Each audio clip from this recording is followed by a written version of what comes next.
Ndasubiye kubaramutsa mwe banywanyi mukurikira imbonesha kure yacu ari no yanyu Shiramatsiko TV. Ni imbonesha kure mwe rudende dushikiriza inkuru n'ibiganiro utaronka ahandi. Uyu ni umwanya w'amakuru agezwe ko ari kuvugwa ngaha mu gihugu c'u Burundi, aho ino mbonesha kure yacu ari no yanyu ibashikiriza amakuru atandukanye aba ari kuvugwa cane gateka kazina muntu, aba ari kuvugwa mu cibano, aba ari kuvugwa mu butungane, aba ari kuvugwa muri politike, aba ari kuvugwa ku mbuga ngurukana bumenyi ndetse n'andi yose mutamenye mamwe aranyegejwe turatohoza amaze tukabashikiriza ido nido. Twabateguriye amakuru ahambaye cane y'ibiriko birabera ngaha mu gihugu c'u Burundi hagati y'abavuga ko bari mw'iragi ry'umuhisi Petero Nkurunziza ndetse n'abavuga ko bayoboka Perezida Evariste Ndayishimiye.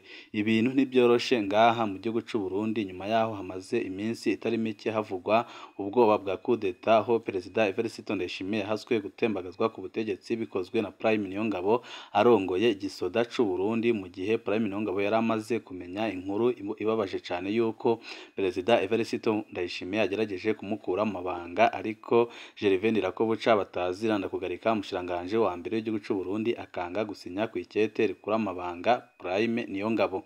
Ni byinshi byagiye binavugwa hagati ya Perezida Evariste Ndayishimiye ndetse na Prime Niyongabo muri no minsi iheze, aho amasoko menshi atandukanye yemeza ko abariko barashaka gutembagaza ubutegetsi bwa Perezida Evariste Ndayishimiye bafise uruyere rukomeye cane kandi bariko barabitegura neza ku buryo atamaraso azaseseka ngaha mu gihugu c'u Burundi. Akaba ariyo mpamvu banze kubikora byihutishije, bakaba bari gukoresha uburyo bwose bushoboka kugira ngo bazatembagaze Perezida Evariste Ndayishimiye ku butegetsi atamaraso amenetse. Mwarabonye impapuro zitandukanye zagiye zitoragurwa mu gihugu hose zamagana ubutegetsi bwa Perezida Evariste Ndayishimiye, ariko zikavuga ko zidashigikiye abasoda bashaka gutera kudeta, ahubwo zikavuga ko zishaka guhindura ubutegetsi bwa Perezida Evariste Ndayishimiye mu buryo bwiza, ku buryo atamaraso azameneka ku butaka bw'u Burundi. Nk'uko mwakunze kubibona igihe mu Burundi haba amakudeta, abanyagihugu batari bake baragandagurwaga, abandi bakahunga, abandi bakanyuruzwa. Ibi byose abariko barategura kudeta ya Perezida Evariste Ndayishimiye bagashaka ko bitazabaho, ahubwo ko bashaka kunaniza ku Perezida Evariste Ndayishimiye ku buryo ubwiwe azatanga imihoho akavuga ko ananiwe kurongora igihugu c'u Burundi, kubera ko nyine azaba babona ko yamaze kunanizwa ku mpande zose. Muri no minsi ariko haravugwa amanama y'urutavana ko ariko araba hagati y'abajenerali bashaka gutembagaza Perezida Evariste Ndayishimiye bashigikiye Prime Niyongabo muri uwo mugambi nyine wo gutembagaza ubutegetsi bwa Perezida Evariste Ndayishimiye. Murazi neza ko Prime Niyongabo amaze imyaka ishika 11 mu mabanga yo kurongora igisoda c'u Burundi. Arafise abo yahaye akazi batari bake mu nzego zitandukanye, haba mu mutekano yaba n'inzego zirongoye igihugu c'u Burundi. Arafise abagenzi bakomeye cane bahoranye ku rugamba, arafise abajenerali batari bake bamushigikiye kubera ukuntu Perezida Evariste Ndayishimiye ariko aragora abajenerali nka bose, aho ari gufata ingingo zibabaje kandi ziriko ziraza kubacinyiza, aho nko mu minsi yaheze yafashe ingingo ihambaye guhindura amafaranga yabo ibipapuro, aho yahindura inote z'ibihumbi 5 n'ibihumbi 10. Ibyababaje abajenerali batari bake bakabona ko Perezida Evariste Ndayishimiye ibyo ariko arakora ari ibintu bibi cane kandi ko ariko arabahemukira. Murazi intambara imaze igihe kitari gito hagati ya Perezida Evariste Ndayishimiye ndetse n'uwahoze ari umushiranganje wa mbere w'igihugu c'u Burundi Generali Guillaume Bunyoni. Kugeza uyu munsi nirahera, kuko Generali Guillaume Bunyoni naho yakuwe mu mabanga akanapfungwa, ariko amasoko adushikira tubwira yuko nyine Generali Guillaume Bunyoni hari abantu benshi bamukunda cane bari mu butegetsi, kandi nabo bariko barategura ikintu gihambaye cane, aho baba bagiye kwifatanya na Prime Niyongabo kugira ngo bagire imbaraga nyinshi cane, amaze Perezida Evariste Ndayishimiye azisange asigaye wenyine atamuntu n'umwe afise wo kumurwanirira.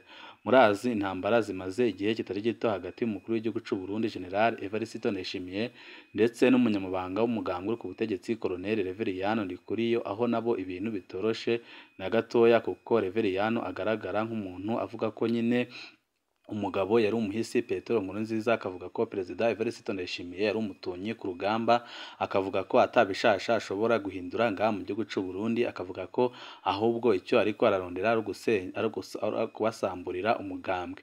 Ni byinshi biriko biravugwa muri kano kanya, aho ibintu bitoroshe hagati mu bihangange, aho umwanya n'umwanya Perezida Evariste Ndayishimiye ashobora guhura n'ingaruka zikomeye cane, kuko abamurwanya baramaze kugira ingufu kandi baramaze kwifata bagafatanya bose, aho ubu ngubu asigaye ari mu kibuga wenyine, ariko nawe akaba ari gukora ibishoboka byose ngo asambure ako karwi kariko karashaka kumutembagaza ku butegetsi, aho hari amasoko ariko aradushikira avuga ko Prime Niyongabo ashobora kuba apfunzwe, akaba atemerewe kugira ikintu na kimwe akora ngaha mu gihugu cy'u Burundi, kandi akaba atemerewe no kuba yarenga mu rugo iwiwe nyine, aho amasoko atandukanye yemeza ko Perezida Evariste Ndayishimiye yatanze itegeko ko apfungirwa mu rugo iwe, ariko abenshi bakemeza ko Prime Niyongabo impamvu atari kuva mu rugo iwe hari ibyo akiri ko aravugana n'abandi bajenerali ndetse n'izindi ntwazangabo zikomeye cyane n'abandi bari mu mugambwe uri ku butegetsi, kugira ngo bumvikane uburyo ki bagiye gukuraho Perezida Evariste Ndayishimiye kandi bakamukuraho atamaraso amenetse ngaha mu gihugu cy'u Burundi. Mwarumvishe ishirahamwe riherutse kwihanangiriza Perezida Evariste Ndayishimiye rimwagiriza nyine ko ari umuhemu, ari guhemukira abahutu, kandi rikamwagiriza ko ariko arifatanya n'abansi b'igihugu, aho ryavuze ko Perezida Evariste Ndayishimiye ari umuhemu ukomeye cyane, rikamwagiriza ibyaha byinshi bitandukanye.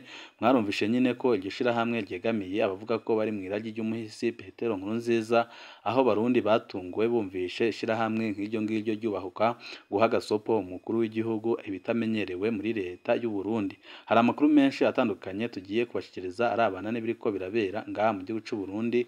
Wifuza kuzajya bamambere bashikirwa n'inkuru n'ibiganiro bene nk'ibi, ico usabwa nta cindi, niba utarabyonda kuri sabone byondaho kugira ngo ko dushizeho amakuru n'ibiganiro ujye ubu wa mbere mu gushikirwa nabyo. Hari inkuru imaze iminsi ivugwa cyane ariko yerekanye ko abari mu iragi ry'umuhisi Petero Nkurunziza aribo bafise ingufu zihambaye cyane, kandi akaba aribo bashobora gutsinda Perezida Evariste Ndayishimiye kubera ukuntu ishirahamwe risanzwe ryegukira leta ryahaye gasopo umukuru w'igihugu cy'u Burundi.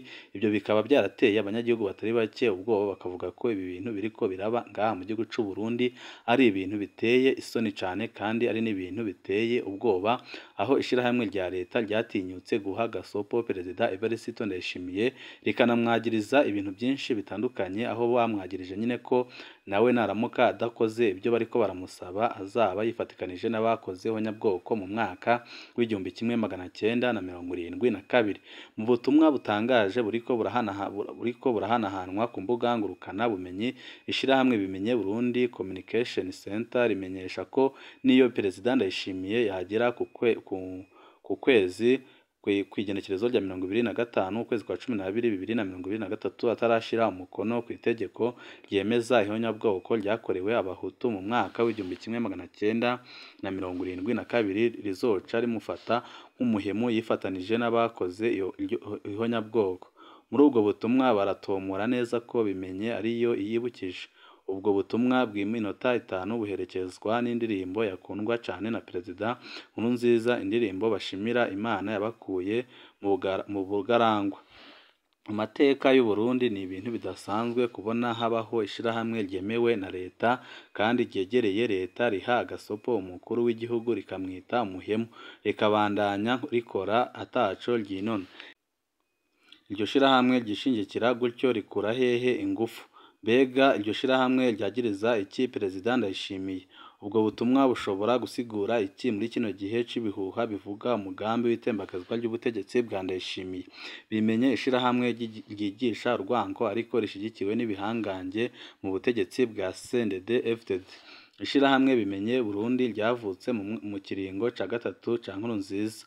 Iri shirahamwe rirongowe na Tade Nzigamasabo ryaje rishimangira intumbero yo kuryanisha amoko ubutegetsi bwa Nkurunziza bwasize imbere mu kiringo ca gatatu.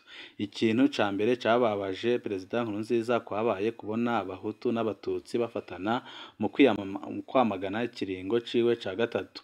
Agahinda karamwuzura abonye abasirikare bagerageje kumutembagaza muri 2015 bari abahutu n'abatutsi bavuye mu gisirikare ca kera Fabu n'abavuye mu kiroberi ca FDD. Niho yiyumvira ko inzira nziza yo gucanishamwo abamurwanya ari kugarukana injyane za kera zifatiye ku moko. Ni gutyo intumbero y'umurwi severi yahinduwe, aho kuba iyo kunywanisha abarundi ihinduka iyo gukabura abahutu ku mabi ya kahise. maze mu gihugu hakwira inyigisho zivuga ko Nkurunziza bamuhora ko ari umuhutu, ko abamwiyamirije ari bo bamwe bishe Perezida Ndadaye mu mwaka w'1993. Umuntu agasigara yibaza ingene General Niyombare, Leonard Nyangoma, Yohani Minani, Sylvestre Ntibantunganya, Domitien Ndayizeye, Hussein Rajabu, Leonce Ngendakumana, Pierre Naryo hanyuma Gervais Fiekiri, Frederic Bamvuginyumvira, Leonidas Hatungimana, Onesime Nduwimana, Petro Karaveri Mbonimpa n'abandi benshi barwaniye demokarasi boba bari mu bishe Perezida Ndadaye, ngo nuko basabye ko ibwirizwa shingiro ryubahirizwa. Bimenye Burundi yaremerewe ku mugaragaro irashinga icicaro i Bujumbura, irishiraho inzego mu makomine yose y'u Burundi. Iryo shirahamwe ritanga ibiganiro ku buhinga ngurukana bumenyi, aho ryigisha ububi bw'abatutsi, rikagera n'aho ribagereranya n'ibikoko. Rirakoresha cane indirimbo bita ngoma ya Ruhinda mu gushimangira inyigisho z'urwango, ahandi rikoresha amatariki y'ibyago by'u Burundi muri kahise, rikayigisha uko rishatse mu ntumbero yo kuryanisha amoko mu Burundi. Bimenye iragaruka cane ku bahima, itanavuze by'ukuri abahima aba ari bo, ikabavangatiranya ibihe bidasa, igafatanya umugambwe PDC wo mu myaka ya za 60 n'abatavuga rumwe n'ubutegetsi muri kino gihe. Hari amashirahamwe amaze kwiyamiriza inyigisho z'urwango za Bimenye, ariko ubutegetsi ntaco bubivugako. Ibyo byose Bimenye bishobora kubera ishigikiwe n'ibihangange biri mu murongo w'abitwa ko bari mu iragi ry'umuhisi Petero Nkurunziza, akaba ari nabo bariko barashaka gutembagaza Perezida Evariste Ndayishimiye. Ibyaha bitatu bya Ndayishimiye ku bwa Bimenye.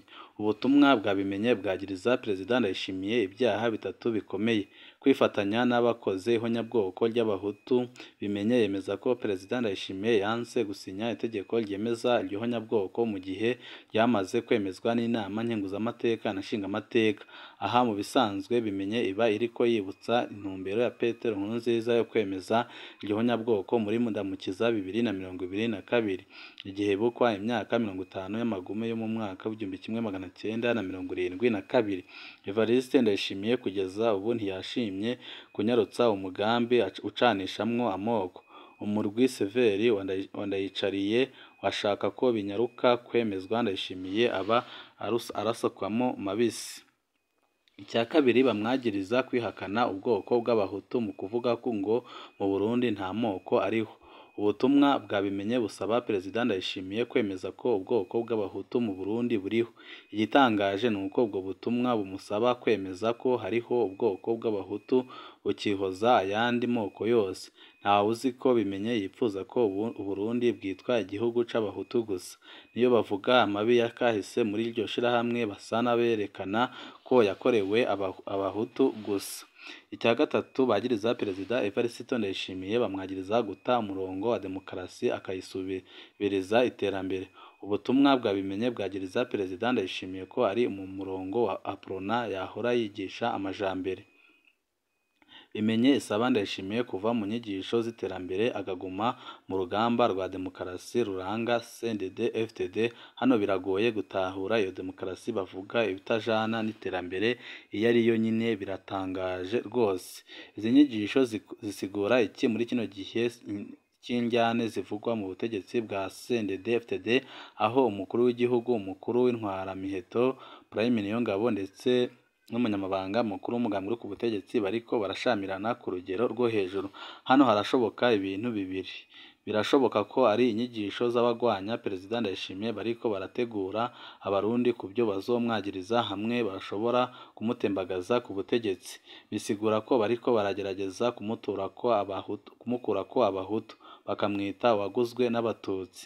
Inyigisho nk'izo basanzwe bazikoresha cane cane mu kurwanya agatorwasa.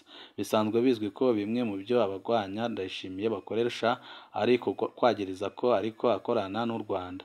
izi nyigisho zabimenye ntaho zitandukaniye n'izo zindi nyine zangisha abanyagihugu Perezida Evariste Ndayishimiye. Birashoboka kandi ko izi nyigisho zabimenye ari uruyeri Perezida Ndayishimiye akoreshe mu kugaruka kuri iryo tegeko atari bwasinye, gutyo agarure kuri we umutima w'abitwa ko bari mu iragi rya Nkurunziza, maze bize byitwe ko yitabye akamo k'abanyagihugu bari bamuremereye. Intumbero izoba ijanye kandi n'amatora ya 2025 ariko aregereza. Igipimo kuri Ndayishimiye. Hariho igipimo kimwe rudende kizerekana ko ubwo butumwa bwabimenye Burundi bushigikiwe canke budashigikiwe na Ndayishimiye, ni ingaruka buzogira kuri iryo shirahamwe ry'urwango. Nta wundi muntu n'umwe, nta rindi shirahamwe na rimwe ryo kubahuka gutera agatsinde, guha agasopo umukuru w'igihugu mu Burundi no kumwagiriza ubuhemu ntihagire inkurikizi zibaho. Abandi bose babikora abadapfunzwe boca banyuruzwa bakaburwa irengero canke bagahunga igihugu. Guhangara umukuru w'igihugu gutya twaheruka kubibona ku ntwaro ya Perezida Ntibantunganya. Nihatabaho inkurikizi tuzomenya ko ari agakino barimwo maze abarundi bahakanurire, canke bizoba bisigura ko ubutegetsi bwa Ndayishimiye bugeze habi cane. Niyo Perezida Ndayishimiye ahagarika izo nyigisho z'urwango, naho azoba agize intambwe ikomeye.